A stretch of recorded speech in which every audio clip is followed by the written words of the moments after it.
ये एक लेखिका जो है डॉक्टर सविता भीमराव अंबेडकर हैं और ये पहली महिला थी जो बाबा साहब के साथ बुद्धिज्म अपनाया था उन्होंने।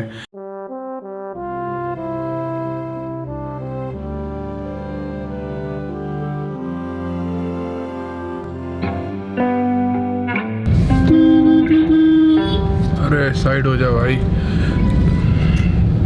कैसे हो सम्राटो? ग्वालियर में आज बहुत शानदार मौसम है, मतलब धूप खिली हुई है, लेकिन है ना शाम होते होते ना यहाँ ऐसी ठंड सी हो जाती है ना कि है ना घर भागने की जल्दी जल्दी पड़ती है ऑफिस से।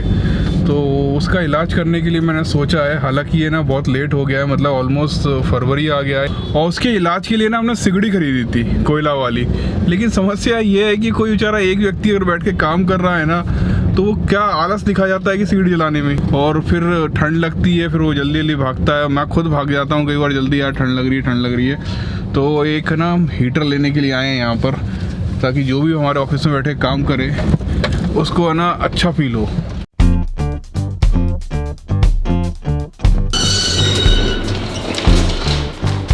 कैसे हो वानी? शानदार। और अंकित तुम कैसे हो? मैं बढ़िया हो। देखो एक गिफ्ट लेके आया मैं। जहाँ हम काम करते हैं ना वो बहुत कंफर्टेबल होना चाहिए। मैंने शाम के टाइम देखा सबको ठंड लगती है, 1 महीना भी अगर ये काम कर गया तो सही करेगा। भाई साहब तुम भी थैंक यू बोलोगे, मैं बता रहा हूँ शाम के टाइम। अभी तो बातें आ रही है तुमको। हम सिगड़ी जला लेते सिगड़ी के जला लेते हो? एक के लिए जला लेते हो क्या?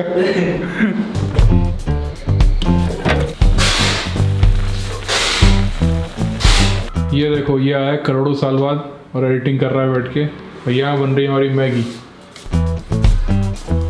थैंक यू यार। हनी बहुत लोग बोल रहे हैं कि मैगी मत खाया करो, उसमें लेड होता है। लेड होता है उसके अंदर। अभी भी लेड पाया जा रहा है। तो बचपन से खाते आ रहे हैं, अंतर तो हमें कोई बीमारी नहीं हुई। नहीं हो भी सकती है, और मैगी खाना अच्छी बात नहीं है। यहाँ पे 2 बंडल पड़े हुए हैं। अभी हम दिल्ली गए थे तो ये बंडल हम बुक करा के आए थे वहाँ से, तो इनको खोलना है। और इसमें बहुत शानदार चीज़ें हैं, मतलब आप यकीन करो आप दिल खुश हो जाएगा अगर आप देखोगे तो ये मैगी खत्म करके स्टार्ट करते खोलना है इनको।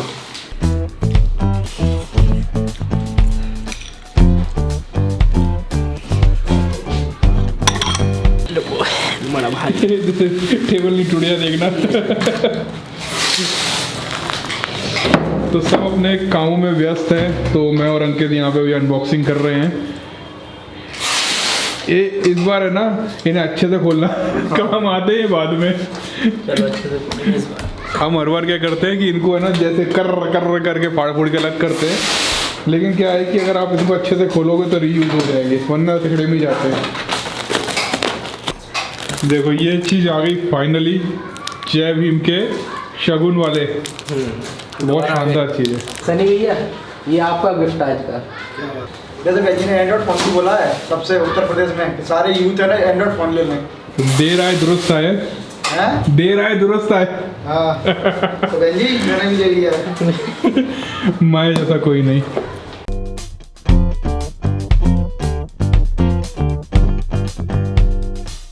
तो ये टेबल भर चुकी है पूरी तरीके से, और यहाँ बहुत सारी किताबें हैं। बाबा साहब का पेपर था जनता।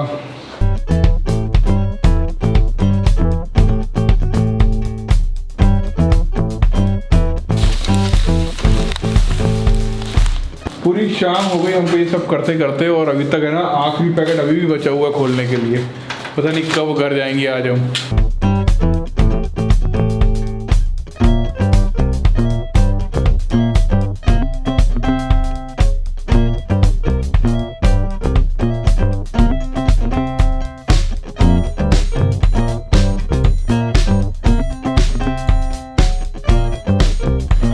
साढ़े 7 बज गए हैं और बाहर का टेम्परेचर कितना है? ग्वालियर में फिलहाल तापमान 14 डिग्री है। 14 डिग्री टेम्परेचर है, और हमको कोई फर्क नहीं पड़ रहा, हम मज़े से बैठे हुए हैं। और उसका कारण वही है, वो हीटर चल रहा है। और जाते जाते एक चीज़ आपको अच्छे से बतानी, हमने बहुत सारी किताबें मंगाई सम्यक प्रकाशन से, इसलिए हम दिल्ली गए थे। और आपको है ना कुछ खास किताबों के बारे में तुरंत बता रहा हूँ, और जाके तुरंत ले लेना। इनमें से सबसे बेहतरीन किताब जो इस बार हमारे पास आई है ना, ये संविधान आया नया वाला।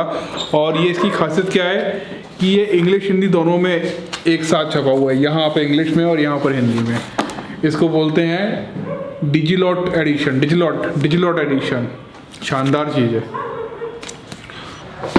बाबा साहब जो है ना संविधान लिख रहे थे ना, उस समय उनको क्या क्या समस्या हुई और किस तरह की परेशानियां हुई, ये बहुत कम लोगों को पता है, इस बारे में पता ही नहीं है लोगों को। और उसके लिए ना एक किताब जो है सम्यक ने निकाली है, बहुत शानदार किताब है।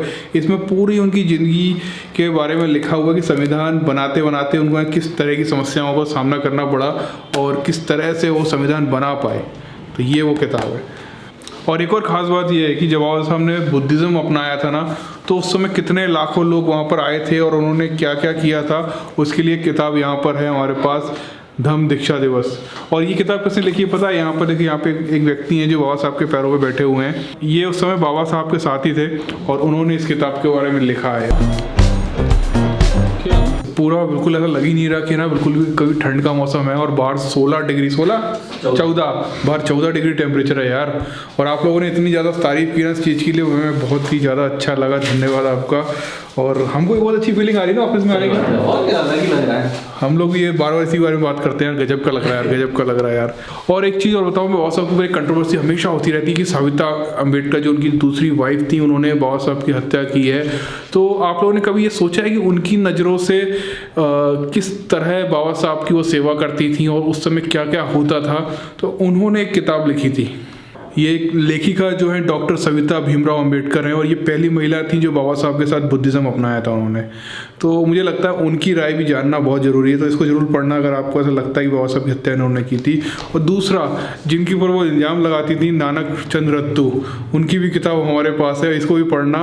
तो बहुत सारी चीज़ें क्लियर हो सकती हैं। जैसा मैं बताता हूँ ना कि जैसे कोई व्यक्ति है, बहुत फेमस व्यक्ति है या फिर बहुत ऐसा व्यक्ति है और उस व्यक्ति की शादी हो जाती है, उसके बाद जो उनके यहाँ आसपास जो लोग काम करते हैं, तो थोड़ा बहुत तो है ना ऐसा होता है ना। तो बॉस की वाइफ नई नई आई, उसे पता नहीं है कि है ना कौन कौन व्यक्ति आपके साथ काम कर रहा है, कौन कैसी सेवाएं दे रहा है। वो डांटने या टाइम पे आया करो, या ये सामान यहाँ मत रखो, वो उधर मत रखो, तो इंसान गुस्सा आ ही जाता है इंसान को। तो ये सब चीज़ें छोटी, इन सबको मत देखो। इस चीज़ को इतना बड़ा बना दिया गया ना, जो बहुत बुरा लगता है मुझे भी कभी कभी, कि बाबा साहब ने किसी से शादी की तो कुछ सोच समझ की होगी।